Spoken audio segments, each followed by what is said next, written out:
Welcome to the Copeland Coaching Podcast, where it's all about turning your job search into a slam dunk.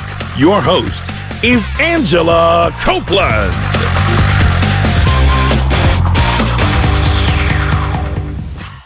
Welcome to the Copeland Coaching Podcast. I'm your host, Angela Copeland. Live on the phone with me today, I have Diane Gottsman in San Antonio, Texas. Diane is a nationally recognized etiquette expert, television personality, author, and owner of the Protocol School of Texas. Her clients range from university students to Fortune 500 companies. She covers topics from tattoos in the workplace to technology at the dinner table and the proper use of social media. She has a master's degree in sociology with an emphasis on adult behavior.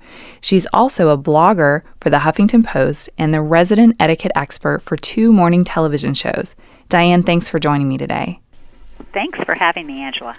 Well, you've written quite a bit about the different ways to succeed in business. And one thing that you talk about is actually, getting into situations that may make you feel uncomfortable or kind of pushing your boundaries a little bit in that way.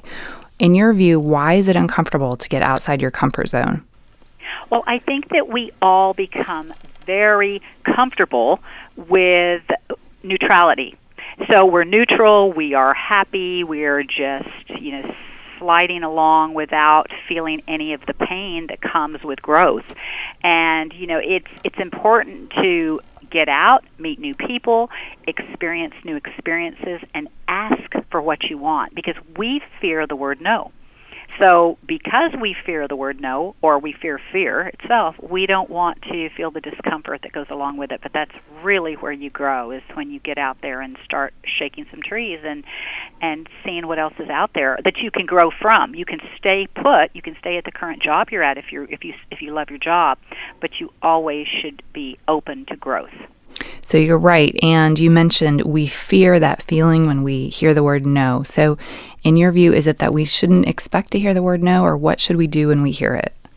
Well, I think that in life, if we always run from no, we will have very limited exposures, because especially people in business that are successful, there's going to be a lot of no's before we get to a yes. And some will be more fortunate than others, but there is no such thing as just good luck, in regards to success. You really have to work at it.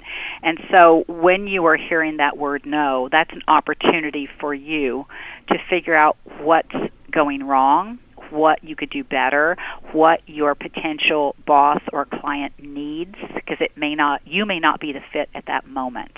Mm-hmm, mm-hmm. So I think no is a great thing. And it kind of dovetails a little bit into something else that you write about, which is not getting discouraged. So it sounds like, when we hear the word no, we should keep moving forward. Oh, yes, and I don't want to sound as if I'm writing an inspirational book, but, really, it really is true. We have to stay focused and listen to how we talk to ourselves, our own self-talk, instead of saying, oh my gosh, you are so stupid, oh, you always do this wrong, what's wrong with you? Rather than saying that, say, okay, what can I do differently? How am I going to improve? Where do I have to go next to find stronger skills? What people do I need to align myself with? Because I think mentors are very important for anyone in business. And they can help you and motivate you. And when you are discouraged, even having an accountability partner helps you stay on track and have someone to talk it out with. Mm-hmm, mm-hmm. I totally agree. And one of the things, too, that can be discouraging is when we're out there searching for a job. And sometimes when we're searching for a job, often we have a job currently. And so that can become a tricky situation as well in terms of etiquette. From your perspective, what are some things that we should be doing to ensure that we kind of protect our current position while we're looking for something different? Well, you are never a stronger candidate when you're looking for a job than when you have a job. So when you do not have a job and you're looking, I'm not saying that you're not going to find a job, but you are going to be more marketable, if you will, when you can walk in and not look as if you were desperate. So what we tend to do when we are unhappy with our job and looking elsewhere is we check out mentally. So we really have to stay focused at our current position and make sure we are still giving it our best, because they are still paying us the same salary as we were receiving, weeks or months or years ago when we were happy with our job. So we owe that to our current employer. And you want to make sure that you keep your search quiet. Although you're going to be tempted to talk to your coworkers about, the exciting jobs that you're applying for, it's really irresponsible and unprofessional to let your boss hear that you're looking for another job from someone else, because you want to be the main source that tells your boss first. You don't want him to hear it or her to hear it through the grapevine. And I think it's important to keep your social media presence really positive, because if you think that hiring managers are not looking at social media, you're deluding yourself. They are checking your Facebook. They are checking your Twitter account. They are checking your Instagram. They're looking at your LinkedIn. Obviously, you can see that they're looking, except every single one of those social media posts that you put out there are significant, because it gives them a footprint of who you are and what you believe in and how you conduct your life. And that means that that's how you're going to behave in front of their clients. Absolutely. I completely agree. So I hear from a lot of people who have the question, when I'm looking for a job, shouldn't I tell my boss that I'm looking? Isn't that the right thing to do? Because either they should know so that they could plan for the future, or maybe they'll offer me more money. What are your thoughts on that? Well, it depends. It depends on your motives. If your ploy is to scare your boss into paying you more money, you're taking a risk, because if you are really valuable, it might be a nice wake-up call for your boss, and he or she may say, "Oh my gosh, I don't want to lose you. Let's talk about how we can keep you." Or they may say, "Let me give you some extra time to look, and here's your paycheck." And move on. So I don't think it's a responsibility that you necessarily have to tell your boss right away. Some people always have their eyes open, and that's perfectly fine. But when you get close to, or at least you've made the decision to change jobs, and if you've accepted another job, I think you have to do that with integrity. You have to leave on the right note. When you're looking, you have to look with integrity, which means that you're not sending out resumes on business time and using their computer and their printer and their telephone. But in terms of telling them that you're looking, it just really depends on, it's going to be several sets of circumstances, and you may not find a job. You may change your mind in your job search. So I think that you should wait to some degree, until you're really at the very end, and you're always going to want to give them enough time to find a replacement. You never want to leave them in a lurch. I completely agree. And I agree, with the fact that you're using the word integrity, because, you may be frustrated at your job right now, but you're leaving a legacy in terms of who you are, the kinds of work that you produce, and you will eventually need to use that old employer as a reference in the future. Maybe not for this current job you're interviewing for, but maybe the next one. Oh, absolutely. And you never know when you run into your boss again in the same company. It may not be the company you just left, but stranger things have happened. Right. So your boss is then hired, and sometimes you become the boss. So you just don't want to burn any bridges. Completely. Well, another thing that would lead us to, look for a new job would be if we were to be laid off. And unfortunately, with the way the job market has changed over the last 15, 20 years, it's much more common than it used to be for a company to kind of restructure and lay off a large, group of employees. And I've noticed that this seems to be emotionally one of the hardest things to survive career-wise. And you actually wrote about this some in September. I would love any tips that you might provide for how we might survive a layoff. Sure. Well, and the first thing I want to talk about regarding a layoff is that we should not feel ashamed when we are laid off. So many people take it personally, and they lay in bed for weeks and just hide. And you know what? That's really okay to do that. If you have the funds and the time to do that, I think you need to feel the grief, because it is like a breakup, but it's nothing to be ashamed of. Things happen in life, and there is downsizing, and there are all kinds of reasons why we are laid off. We are from a job. So feel what you're feeling, own that feeling and lean into it. Number one, I think that's really important. And don't be afraid to ask your boss for some assistance. Ask them if there is any kind of benefit packages, if there's any kind of career coaching that they offer, or severance pay. Will they pay for your vacation reimbursement or any kind of sick leave reimbursement? What can they say? They can only say no. Mm-hmm. So I think that you don't get if you don't ask. And, make sure that you have some kind of overlapping insurance coverage when possible, even if it has to come out of your own pocket. And then before you leave, you want to ask for a recommendation, because that goes along with not burning bridges. If you have done your very best, then they are going to want to give you a good recommendation that's going to validate your skills. And it's going to show that you do have a strong relationship with your past employer. Mm-hmm. And by all means, you're not going to badmouth your former employer or any coworkers or the company, because you want to keep your image impeccable, and that's the way to do it. If you're bad-mouthing your former employer, that means that you're going to bad-mouth them when you leave. So mm-hmm. It's going to be a red flag for the person that you're interviewing, down the road with. Mm-hmm. And reach out to your networks. While you have a job and when you're not looking for a job and you're perfectly happy in your current position, you're still preparing for the time that you're going to leave. Whether it's a layoff, whether you're leaving on your own, or whether you think you'll never leave, you are still building relationships, because it's like insurance.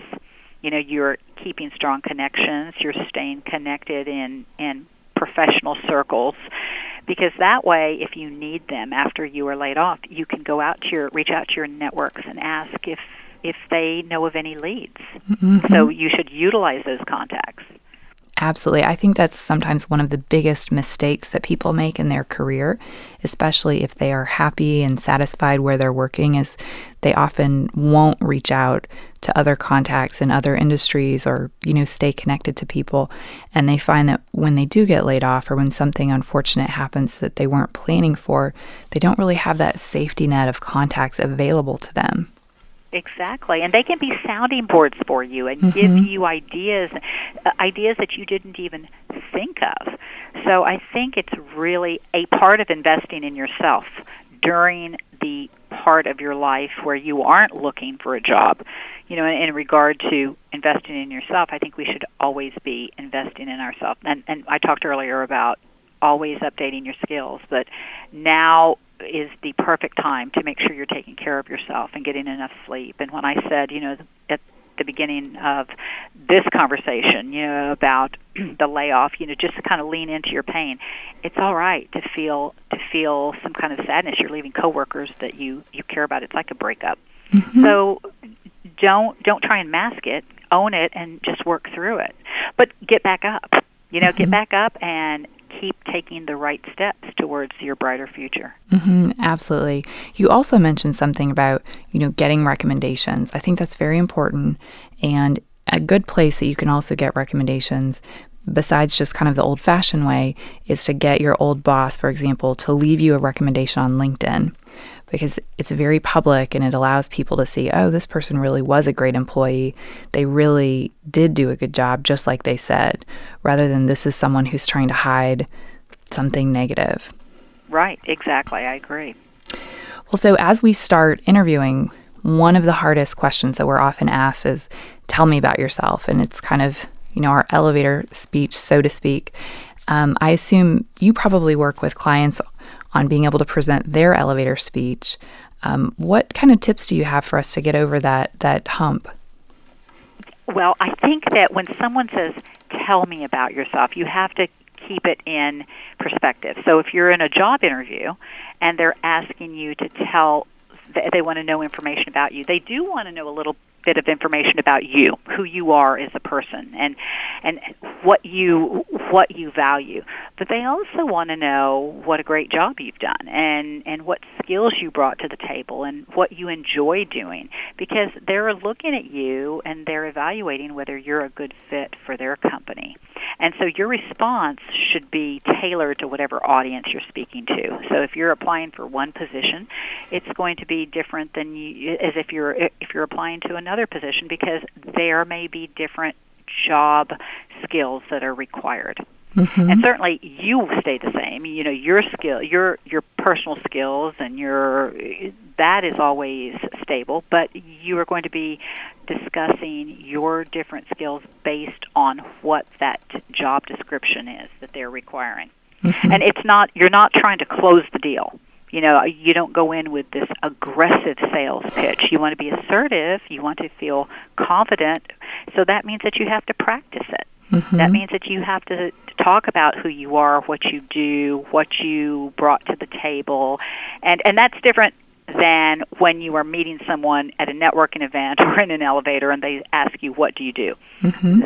Then you're going to tell them what you do, not just the company you work for, but something interesting about what you bring to this particular job. You know, so you think about it and don't make it sound gimmicky. Mm-hmm, mm-hmm.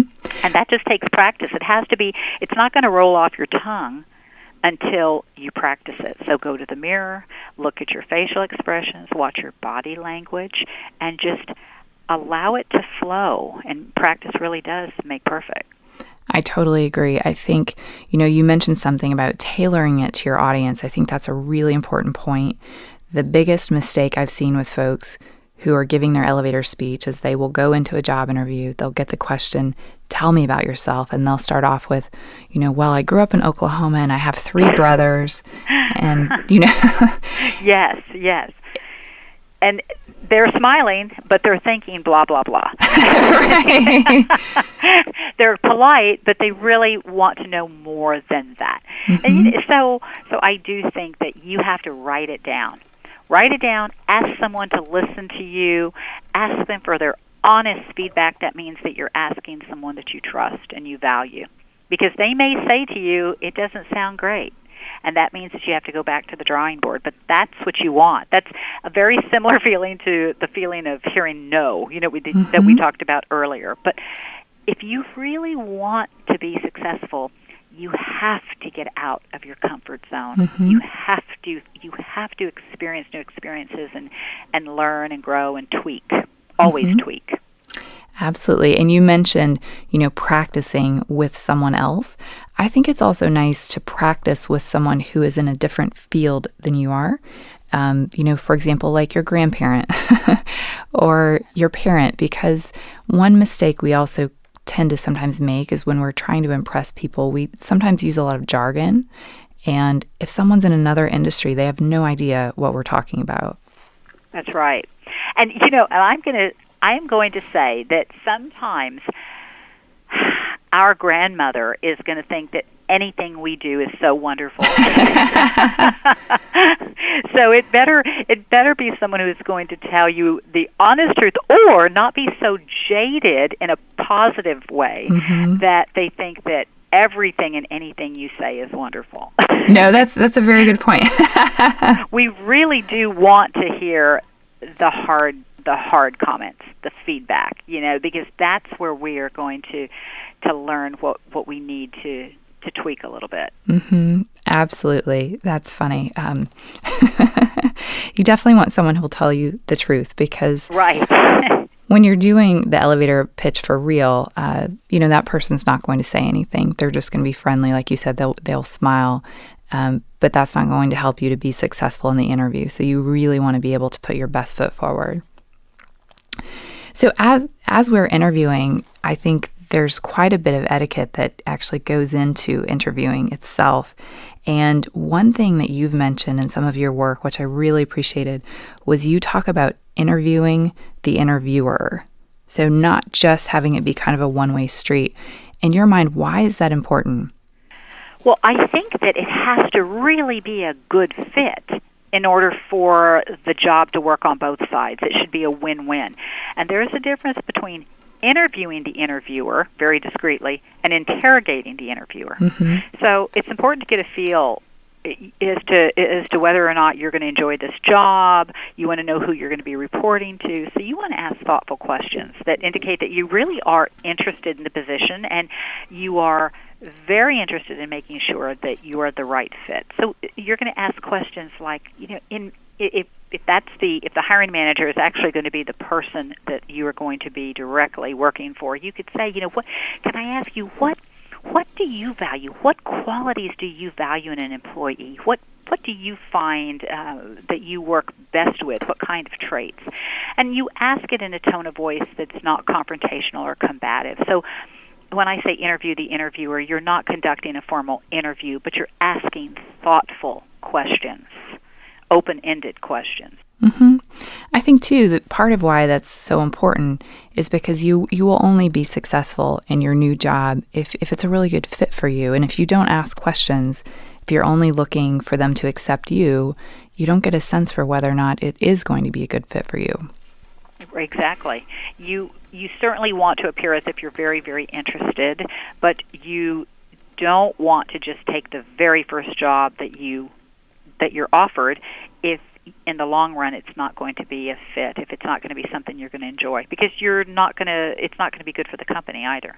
Mm-hmm, mm-hmm. I've spoken with a number of people who also, during their first or second interview, the person who's being interviewed comes forward with a question about money. How much are you going to pay me? How much vacation do I get? These kinds of questions about what do I get. When are those questions the most appropriate? Generally, they're going to bring it up in the first interview at some point. And certainly I would prefer they bring it up than you. Mm-hmm. And I'm not saying you should not bring it up, but that should not be your first question. Mm-hmm. That should be towards the end of the conversation, or even on your second interview if you make it to the second interview. If you have applied online, generally there is a place on that, in that checklist that tells you in the price range, in the amount that you will be making, at least a loose amount. So I think that you already have a pretty good idea, or you wouldn't have interviewed for that job to begin with. Mm-hmm. And I don't think it should be your first. I don't think you should say, how much am I going to make? When is my vacation? Oh, by the way, I have a vacation scheduled in 2 weeks. Can I take that before I start? And then are you going to pay for my cell phone? So you don't want to appear as if your primary goal is money, is what's in it for you. Of course, it's so important, but mm-hmm. There has to be something in it for them as well. Yeah, absolutely. Also, another thing I saw that you have mentioned, which I really appreciate, is you mentioned, I guess, being aware when you go to eat, because sometimes you do interviews over lunch or over dinner. And I think you mentioned, taking some etiquette classes or getting familiar. Oh, my gosh. Mm-hmm. That is so important. I think that this is one of the most important topics that we'll discuss today is, with everything else that we're talking about, you would think that dining may be the least. Some people will say, well, I know how to eat. I have great mm-hmm. table manners. But it's not about the meat. It's not about the food. They're not trying to feed you. Second interviews are conducted over a meal. And the reason why is because they want to see how you are going to behave socially in front of their clients, because you're an ambassador of their company. So they are interviewing you, evaluating your social skills, the way that you treat the server, how you handle accidents. So it's so important to be aware of where everything is at the table, where your place, what is your place setting, what to do with all of the utensils at the table, whether there's just a few or several. Because if you have to look down and you are worried about which is your bread plate, where is your water glass, and what do you do with that napkin, and now I drop my fork, you are distracted. And when you're uncomfortable, you look uncomfortable. Mm-hmm. And that may not be their filter. They may not say, oh, she looks uncomfortable, or he looks unfamiliar. But they will say, there's something about that person. Mm-hmm. They just don't feel confident enough, or they don't look experienced enough. Yes, I totally agree. It's funny. I remember my first job out of college. I worked at the FedEx headquarters here in Memphis. And I was at a very fancy, I think it was like a black tie fundraising event. And I was there with one of our senior executives. And the senior executive at work was the most tough, confident, like tough as nails kind of person. And all of a sudden in this black tie environment around all the food and the, the rules, and she was a disaster. She was so afraid of what to do. And I remember my entire perception of her changed in that moment. Yes. I will never forget. It just takes that one moment, because that's what you remember. So I am not suggesting you become someone that you're not. You always want to let your personality shine through. But you want to be the best example of who you can be, your best. And you want to do your due diligence by learning. Again, it's about shining up your skills. It's about learning the things that you should know. And this is not cotillion skills. This is professional executive level skills. Right. And absolutely. I have lots of information that you can Google on dining tips for the table. So yes. I think it's just so important. Right. And I think sometimes, executives may get promoted on certain types of expertise or other skills, and then they're suddenly expected to attend these events or dinners. And if they're unprepared, it's really a problem. I do think it's something executives should pursue, is this kind of education that you're describing. Exactly. 85% of our job success is based on our ability to put others at ease, our social skills. That's the only statistic I really ever throw out there, but I think it is so important. This is a study done by Harvard, Stanford, and the Carnegie Foundation. And our social skills, our ability to make others feel comfortable really does make a strong, powerful connection when you consider that only 15% of your success is technical. Oh, I love that. Yeah. That's a fantastic number. So helpful. Well, so along with making people feel at ease, I would assume you would probably put into that category, things like your body language, and when you first meet someone, sort of the handshake moment. I mean, how important to you is that first moment when you very first meet someone and introduce yourself? It's so important. They say, those first 6 seconds really matter, and they do truly matter, because we base our opinions on what we see, and that's what becomes our perception of the truth. So you need to always put your best foot forward, and that means, in this case, that means your handshake. So you should not be afraid to be the first person to extend your hand first. In business, men and women are gender neutral, and that includes extending your hand for a handshake. So whoever extends first has the power, if you will, and not aggressive power, but respect. And making the eye contact and standing up for all introductions. All of this in combination is sending a message of confidence. Yes. And I love the fact that you point out that handshakes in business should be gender neutral. Yes. So, men tend to back up a little bit because they don't want to hurt a woman's hand. So they're showing deference, and really they're sending a weak handshake. Mm-hmm. So that's not good. And women tend to give this bone-crunching shake to overcompensate, or we want to show that we're really very friendly, so we give a double-handed shake. And all of those are no's. Right. So there is only one good handshake. And if you were to look at your own hand between your index finger and your thumb, there's this little flap of skin, and it's a little fold. And the right connection is when you make that connection with the other person's fold of skin. So it's hand to hand, right, that connection between that fold of skin, and just a nice, firm, but not overpowering shake. 2 to 3 pumps, and then you let go, you disengage. Yes. As someone who has been an executive myself, I've had some very bad handshakes from other people, and it definitely frustrates me and leaves me with a bad impression of them. So I think it's something to really focus on, especially the gender neutrality. And don't ask for a redo. You cannot ask. If you give a bad one, you can't say, let's try that again. So then you have to really work harder to make it, make that connection strong. Exactly. Well, after we go through this process of a job interview or, even just a favor that someone's done for us career-wise, often we want to find a way to thank the person who has met with us. And a question that I get very frequently is, aren't thank you notes, handwritten thank you notes, aren't those out of style? No one does that anymore. And so I would love to get your perspective on thank you notes. Okay, well, and coincidentally, just this past week, I posted an article on ink, and it is, I recommend everyone read it because it's the difference between a handwritten thank you note and an emailed thank you note. And answering just this question, are they out of style or are they outdated? And the answer is a resounding no. So a thank you note is still very much alive and well. And it really depends on the person that you're sending the thank you note to. I don't think there's ever a bad reason to send a handwritten note. Mm-hmm. They're not outdated. I think they're very important. But, in our technology age and with some of our hiring managers in the tech field, and they're not even reading their own mail. I think an email is not a negative. I think absolutely you should send a thank you. Depends on the situation, but at a job interview, you're certainly going to follow up with an email because they may be making the decision right away, and then follow up with a handwritten note for some companies. And for others, an email may just be fine if it's a very loose, casual environment. And that does not mean that they're not successful.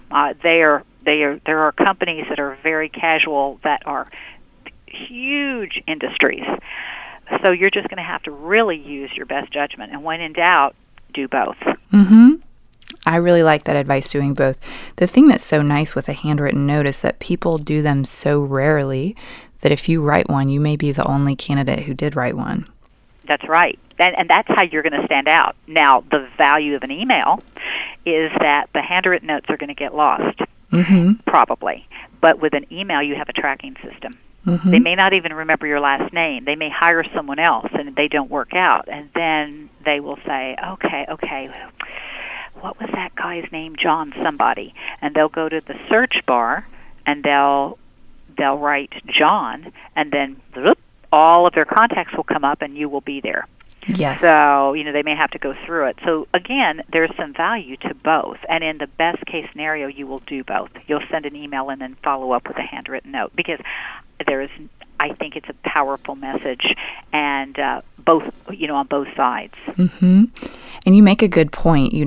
So often we assume that because we didn't get the job the first time around that, the door is closed and that's it. But oftentimes we really don't know why we weren't picked. And it's possible, like you said, that later they could need to find someone and they keep you in mind. They remembered you.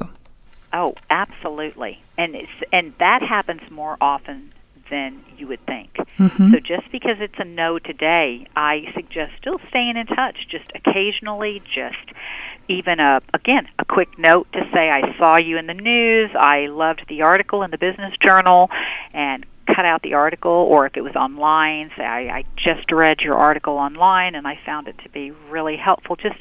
And that could be an email, that could be a handwritten note, and maybe a combination of both. One time an email, 6 months later a handwritten note, do a little of each. Yeah, and I think too, don't feel a sense of rejection if you don't get a response to your email. The person may be busy, but the point is that you took the time to send it. Yes, exactly. Well, we've covered so many great topics today.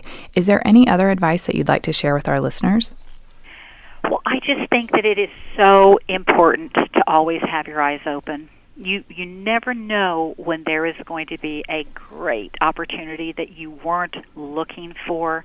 And if you are always putting your best foot forward, you're always going to be shining. So even when you don't think you're being noticed, there is always someone who's watching. And that's just the way life is. You're so right about that. Well, this has been great. If someone who's listening would like to check out the Protocol School of Texas, where should they go? And I know you mentioned that you work with a lot of clients out of state. So could you also share a little information with us about how that works? So my company is the Protocol School of Texas. It's not a school. It's a company that specializes in corporate etiquette training. But believe it or not, I would say 80% of my clientele is outside of Texas. It's just the way, and again, that's another example of how things happen. When I started my company 17 years ago, I thought I was just going to do it here locally, and it just took off in a far greater direction than I ever imagined.